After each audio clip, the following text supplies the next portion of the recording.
ನಾವು ಮುರುಗಮಲ್ಲ ಅಂತ ಬಂದಿದ್ದೀವಿ. ಇಲ್ಲಿ ನೋಡಿ ನೀರು ಬೆಟ್ಟದಿಂದ ಬೀಳ್ತಾ ಇರೋದು, ಯಾವಾಗಲೂ ಬೀಳ್ತಾ ಇರುತ್ತೆ 24/7 365 ಡೇಸ್.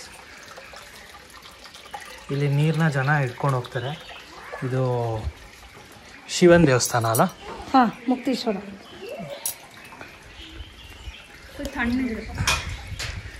ನೀರು ಚೆನ್ನಾಗಿ ಎತ್ಕೊತಿದ್ದಾರೆ. ತಣ್ಣಗಿದೆಯಾ? ತುಂಬ ತಣ್ಣಗಿದೆ ನೀರು. ಐಸ್ ವಾಟ್ರಾ?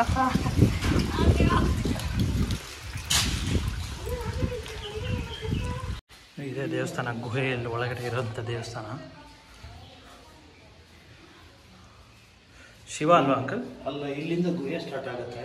ಹಾಂ, ಗುಹೆ ಒಳಗಡೆ ತುಂಬ ದೂರ ಒಳಗಡೆ ಇದೆಯಂತೆ. ಹಾಂ, ಯಾರು ಹೋಗೋಕ್ಕೆ ಸಾಹಸ ಮಾಡಿಲ್ಲ. ಓಕೆ. ಆ ಗುಹೆ ಒಳಗಡೆಯಿಂದ ನೀರು ಬರೋದು, ಆ ನೀರು ಅಲ್ಲಿಂದನೇ ಬರ್ತಾ ಇರೋದು. ಎಷ್ಟು ವರ್ಷದಿಂದ ಬರ್ತಾ ಇದೆ? ಸಾವಿರಾರು ವರ್ಷದಿಂದ ಬರ್ತಾ ಇದೆ. ಬರ್ತಾನೆ ಇದೆ ಬರ್ತಾನೆ, ಇದುವರೆಗೂ ನಿಂತೇ ಇಲ್ಲ.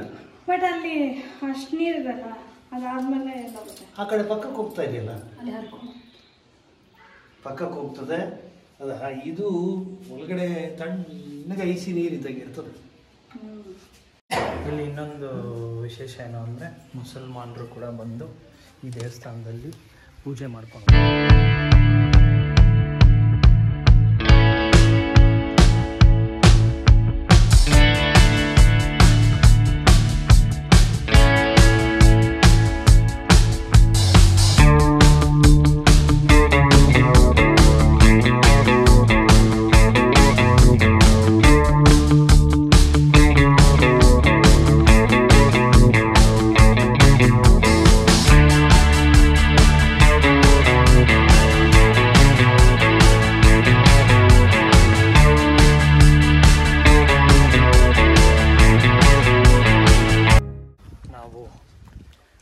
ಮುರುಗಮಲ್ಲ ಮುಕ್ತೇಶ್ವರ ದೇವಸ್ಥಾನಕ್ಕೆ ಬಂದಿದ್ದೀವಿ.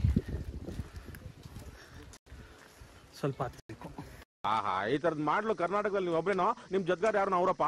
ಪಾರ್ಕಿಂಗಿಂದ ನೋಡಿ, ಇಲ್ಲಿದೆ ಮುಕ್ತೇಶ್ವರ ಸ್ವಾಮಿ. ಚಪ್ಪಲಿ ಬಿಟ್ಟು ಒಳಗಡೆ ಹೋಗಿ ನೋಡ್ಕೊಂಬರೋಣ. ಇಲ್ಲಿಂದ ಸ್ವಲ್ಪ ದೂರನೇ. ನಾವಲ್ಲಿ ನೀರು ಬರ್ತಾ ಇರ್ತಲ್ಲ, ಕಲ್ಯಾಣಿ ಒಳಗಡೆ ಬೀಳ್ತಿತ್ತಲ್ಲ, ಅದು ಇಲ್ಲಿಂದ ಸ್ವಲ್ಪ ದೂರ ಕೆಳಗಡೆಗೆ ಹತ್ಕೊಂಡು ಬರ್ಬೋದು. ಬಟ್ ಕಾರ್ ಕೂಡ ಬರುತ್ತೆ. ಸೊ ಕಾರಲ್ಲಿ ಬಂದ್ವಿ ನಾವು. ನೋಡೋಣ. ನೀನಿಗೆ ಗೊತ್ತಾಗಲಿ ಅಂತ ಹೇಳಿದೆ. ಇಲ್ಲಿಂದ ನಡ್ಕೊಂಬರ್ಬೇಕು ಅಂಕಲ್? ಹಾಂ ಹಾಂ ಹಾಂ, ಓಕೆ. ನೋಡಿ, ಇಲ್ಲಿಂದ ಒಳಗಡೆ ಹೋದರೆ ಅಲ್ಲಿ ಮೆಟ್ಲಿದೆ. ಆ ಮೆಟ್ಲಿಂದ ನಡ್ಕೊಂಬರ್ಬೋದು. ಆ ನೀರು ಬರ್ತಾಯಿತ್ತಲ್ಲ, ಆ ಜಾಗದಿಂದ, ಕಲ್ಯಾಣಿಯಿಂದ.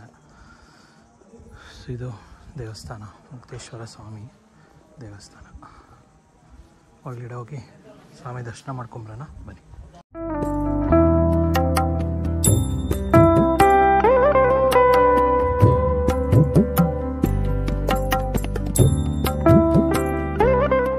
ಅಯ್ಯಪ್ಪ ಸ್ವಾಮಿ ಟೆಂಪಲ್ಗೆ ಬಂದಿದ್ದೀವಿ. ಮೇಲೆ, ಬೆಟ್ಟದ ಮೇಲಿದು. ನಾವು ಕೆಳಗಡೆ ಮುಕ್ತೇಶ್ವರ, ಅದು ನೀರೇನು ಬರ್ತಿತ್ತು ಕಲ್ಯಾಣಿ ಹತ್ರ ಇದ್ವಲ್ಲ, ಸೊ ಅದರಿಂದ ಸ್ವಲ್ಪ ಮೇಲಿಗೆ ಬರಬೇಕು. ಒಂದು 2 ಕಿಲೋಮೀಟರ್ಸ್ ಆಗುತ್ತೆ ಅಷ್ಟೇ. ಅಲ್ಲಿನ ಇನ್ನೊಂದು ಸ್ಪೆಷಲ್ ಏನು ಅಂದರೆ, ಕಲ್ಯಾಣಿ ಹತ್ರ ಅಲ್ಲಿ ನೋಡ್ಬೋದಾಗಿತ್ತು, ಮುಸ್ಲಿಮ್ಸ್ ಎಲ್ಲ ಬಂದು ದೇವಸ್ಥಾನಕ್ಕೆ, ಹಿಂದೂ ದೇವಸ್ಥಾನಕ್ಕೆ ಪೂಜೆ ಮಾಡ್ತಿದ್ರು.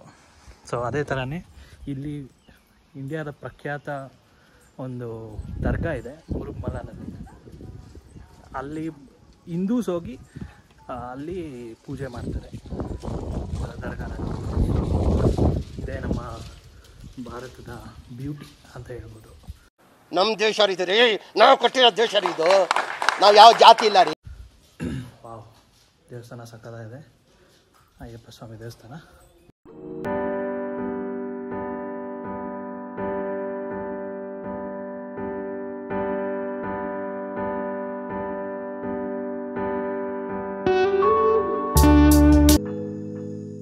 ಕೋನ್ಕುಂಟ್ಲು ಬಂದಿದ್ದೀವಿ ನಾವು. ಇದು ತುಂಬ ಫೇಮಸ್ ಅಂತೆ. ಇವತ್ತು ಮಂಗಳವಾರ ಜಾತ್ರೆ ಇದೆ, ಬಟ್ ಇವತ್ತಿಂದನೇ ಎಲ್ಲ ಜನ ಬಂದಿರ್ತಾರೆ ಅಂತ ಬಂದಿದ್ದೀವಿ. ಏನೇನು ದೇವಸ್ಥಾನ ಇದೆ ಅಂಕಲ್ ಇಲ್ಲಿ? ಕೋನ್ಕುಂಟ್ರಾಯ, ವೆಂಕಟರಮಣ ಸ್ವಾಮಿ, ನರಸಿಂಹ, ಆಂಜನೇಯ ಎಲ್ಲ ಇದೆ. ಇದು ರಥದ ಜಾಗ. ಓಕೆ. ಇಲ್ಲೆಲ್ಲ ಅಂಗಡಿಗಳು ಅದನ್ನ ಶ್ರೀ ಲಕ್ಷ್ಮೀ ವೆಂಕಟೇಶ್. ನಿಲ್ಸು ಬ್ಯಾಕ್ ಬಾ. ಪ್ಲೇ ವೆಂಕಟೇಶ್ವರ ಸ್ವಾಮಿ ದೇವಸ್ಥಾನ. ಜಾತ್ರೆನೇ ಇಲ್ಲ. ಅರ್ಚನಾ ಯಾಕೆ ಓಡ್ತಾ ಇದೆಯಾ? ಇಲ್ಲೂ ಸುಡ್ತಾ ಇದೆ. ಇದೇ ದೇವಸ್ಥಾನ. ಒಳಗಡೆ ಹೋಗೋಣ. ತುಂಬ ಹಳೇ ದೇವಸ್ಥಾನ ಅನಿಸುತ್ತೆ. ಇನ್ಫಾರ್ಮೇಷನ್ ತಗೊಳ್ಳೋಣ. ಎಷ್ಟು ಹಳೆ ದೇವಸ್ಥಾನ ಇರ್ಬೋದು ಇದು? 1830 ಅಂತ ನೋಡಿದಲ್ಲ, ಅಲ್ಲಿ ಅದು ಮುಕ್ತೇಶ್ವರ. ಫುಲ್ ಸುಡ್ತಾ ಇದೆ. ಹೊಡೆದು ಅಯ್ಯೋ.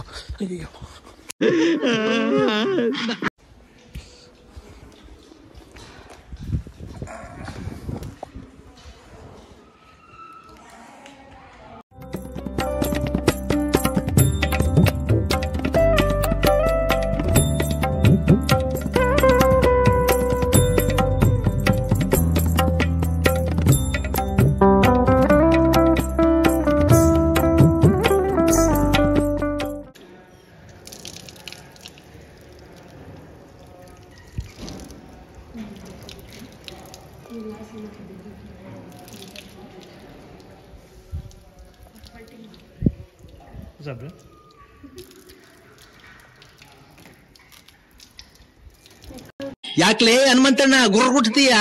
ಇಲ್ಲೆಲ್ಲ ಫಸ್ಟು ಮದುವೆ ಆದವ್ರು ರೆಡಿ ಆಗಕ್ಕೆ ಓ ಇದು ನೋಡಿ ಎಷ್ಟು ಹಳೇದು ನೋಡಿ ದೇವಸ್ಥಾನ. ಇಲ್ಲೆಲ್ಲ ಗಂಡು ಹೆಣ್ಣು, ಇಲ್ಲಿ ಛತ್ರ ಇದೆಯಂತೆ. ಗಂಡು ಹೆಣ್ಣು ಎಲ್ಲ ರೆಡಿ ಆಗೋಕ್ಕೆ ಇರೋ ಕೋಣೆಗಳಿದು. ಇದೇ ದೇವಸ್ಥಾನ. ಆದ್ಮೇಲೆ ಫುಲ್ಲು ಫ್ಯಾಮಿಲಿ ಕಾಂದಾನ ಅಮ್ಮನ ತಪ್ಕೊಂಡು.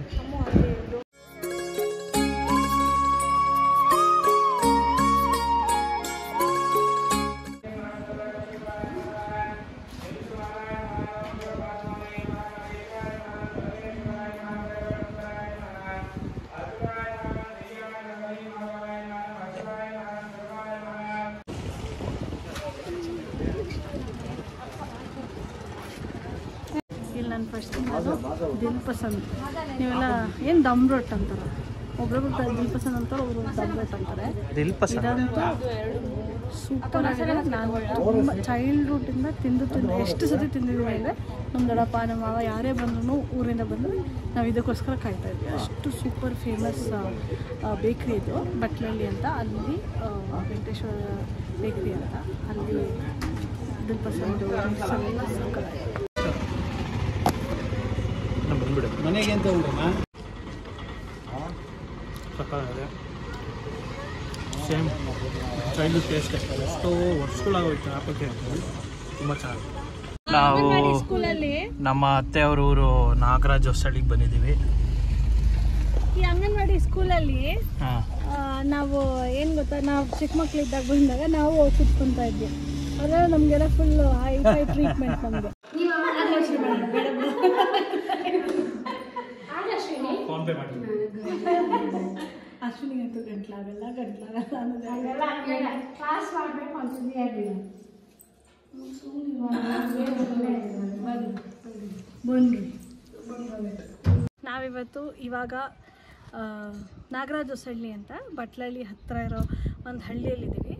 ಇದು ನಮ್ಮ ಅಮ್ಮ ಅವ್ರ ಊರು ನಾಗರಾಜ್ ಹೊಸಳ್ಳಿ. ನನಗೆ ಇಲ್ಲಿ ತುಂಬ ಚೈಲ್ಡ್ಹುಡ್ ಮೆಮೊರೀಸ್ ಇದೆ. ಹೇಗೆ ಅಂದರೆ ನನ್ನ ಸಮ್ಮರ್ ವೆಕೇಷನ್ ಬಂತು ಅಂದರೆ ಆಲ್ಮೋಸ್ಟ್ 2 months ನಾನು ಇಲ್ಲೇ ಇರ್ತಿದ್ದಿದ್ದು ಯಾವಾಗಲೂ. ನಮಗೆ ಇಲ್ಲಿನ ಜಾತ್ರೆ, ಇಲ್ಲಿನ ಊರ ಹಬ್ಬಗಳು ತುಂಬ ಇಷ್ಟ. ನಮ್ಮ ತಾತ ಈ ಊರಿನ ಪಟೇಲರಾಗಿದ್ದರು. ಆವಾಗ ಹೇಗೆ ಅಂದರೆ ನಮ್ಮ ಊರಲ್ಲಿ ಅವರೇ ಮೇನ್ ಏನೇ ಪೂಜೆ ಸ್ಟಾರ್ಟ್ ಮಾಡಬೇಕು, ಏನೇ ಮಾಡಬೇಕು ಅಂದರೆ ನಮ್ಮನೆಯಿಂದನೇ ಸ್ಟಾರ್ಟ್ ಮಾಡೋದು. ನಮ್ಮನೆ ಎಷ್ಟು ದೊಡ್ಡ ಮನೆ ಇತ್ತು ಅಂದರೆ, ಇಲ್ಲಿಂದ ನೀವು ನೋಡ್ತಿದ್ರಲ್ಲ ಗೈಸ್, ಇಲ್ಲಿಂದ ಹಿಡ್ದು ಇವಾಗೆಲ್ಲ ಹೊಸ ಮನೆ ಕಟ್ಬಿಟ್ಟಿದ್ದೀವಿ ನಾವು. ಇಲ್ಲಿಂದ ಹಿಡ್ದು ಸ್ಟ್ರೇಟ್ ಹಿಂಗೆ ಬರ್ತಾಯಿದ್ರೆ ಒಂದು 10-12 ರೂಮ್ಸ್ ಇತ್ತು ನಮ್ಮದು. ಈ ಎಂಡ್ವರೆಗೂ ನಮ್ಮದೇ ಮನೆ ಇದ್ದಿದ್ದು. ಅಲ್ಲಿ ಬ್ಲೂ ಶೀಟ್ ಎಂಡ್ವರೆಗೂ ನಮ್ಮದೇ ಮನೆ ಇದ್ದಿದ್ದು. ಅಲ್ಲಿ ಆವಾಗಿನ ಕಾಲಕ್ಕೆ ನಮ್ಮದು ಡ್ಯೂಪ್ಲೆಕ್ಸ್ ಮನೆ ಆಗಿತ್ತು.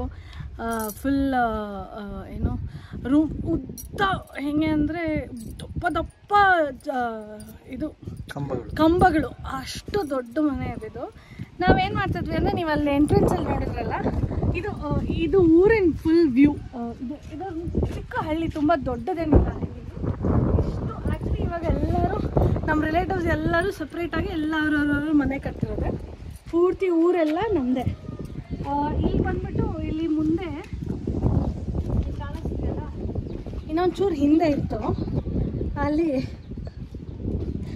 ಇನ್ನೊಂಚೂರು ಹಿಂದೆಯಿಂದ ನಾವೇನು ಮಾಡ್ತಿದ್ರು, ನಮ್ಮ ತಾತ ಫುಲ್ ಚಪ್ರ ಹಾಕೋರು. ಇಲ್ಲಿಂದ ಅಲ್ಲಿವರೆಗೂ ಆ ಎಂಡ್, ಅಲ್ಲಿ ದೇವಸ್ಥಾನದೆಲ್ಲ ಇದೆಯಲ್ಲ ಆ ಎಂಡ್ವರೆಗೂ ಚಪ್ರ ಹಾಕೋರು. ಚಪ್ರ ಏನಕ್ಕೆ ಹಾಕೋರು ಅಂದರೆ, ಹುಣಸೆಹಣ್ಣು, ನಮ್ಮದು ಹುಣಸೆಹಣ್ಣು ಮರಗಳು ತುಂಬ ಇದಾವೆ. ಅದು ನಾವು ಹುಣಸೆಹಣ್ಣು ಮರಗಳು ಏನು ಮಾಡ್ತೀವಿ, ಅದು ಬೀಜನ ತೆಗಿಬೇಕು ಮತ್ತು ಹಣ್ಣನ್ನು ಸಪ್ರೇಟ್ ಮಾಡಬೇಕು.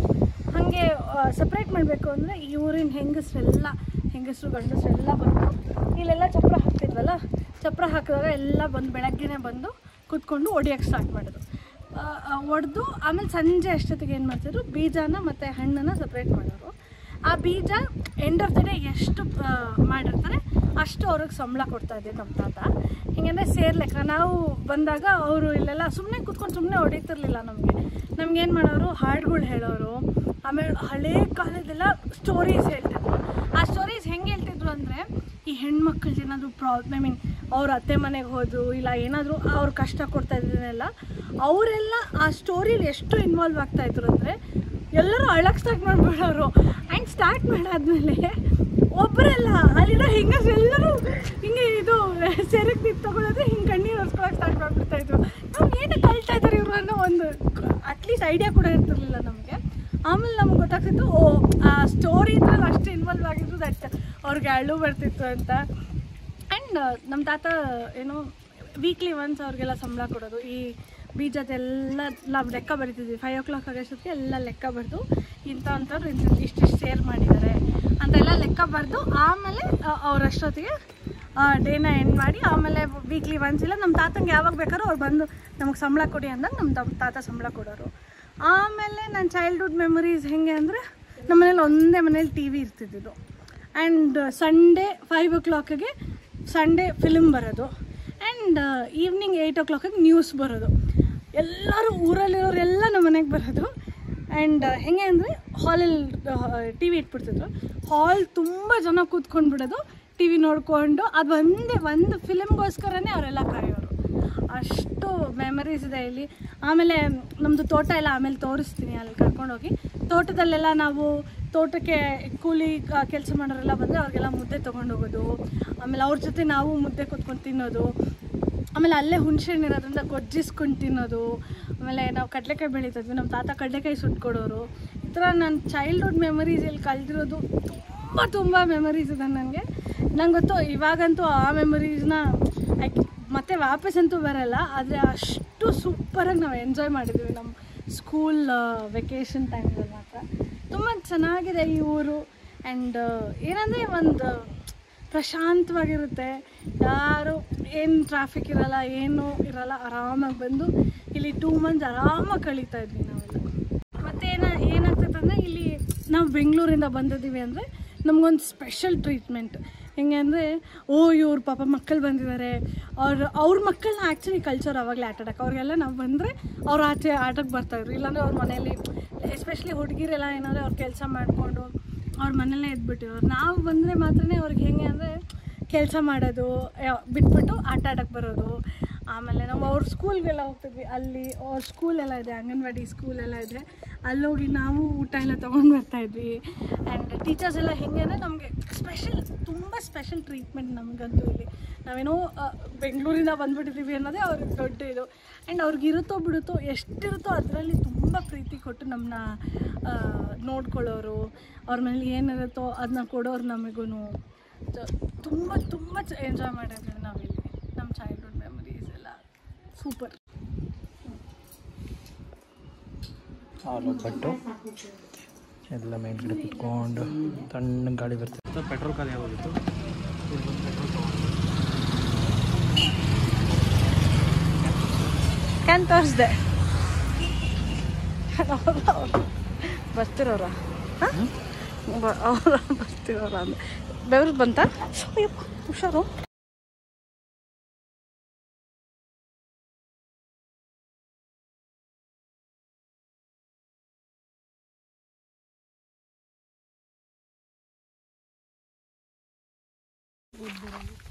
ಇವೆಲ್ಲ ಹುಣಸೆಹಣ್ಣು ಮರ. ಆವಾಗಲೇ ಹೇಳ್ತಾ ಇದ್ನಲ್ಲ, ಇದೆಲ್ಲ ಇಲ್ಲಿಂದ ಹುಣಸೆಹಣ್ಣು ಮರಗಳ ಬಗ್ಗೆ ಮಾತಾಡ್ತಾ ಇದ್ದೀನಿ. ಇದೆಲ್ಲ ನಮ್ಮದೇ, ನಮ್ಮದೇ. ಒಂದು 20 ಇದೆ ಅನ್ಸುತ್ತೆ ಇಲ್ಲಿ.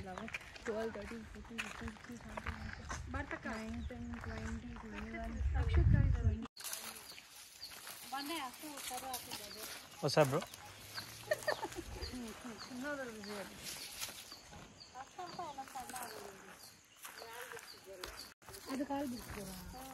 ರೆಸ್ಪೆಕ್ಟೇ ಇಲ್ಲ, ಅನ್ರೆಸ್ಪೆಕ್ಟು.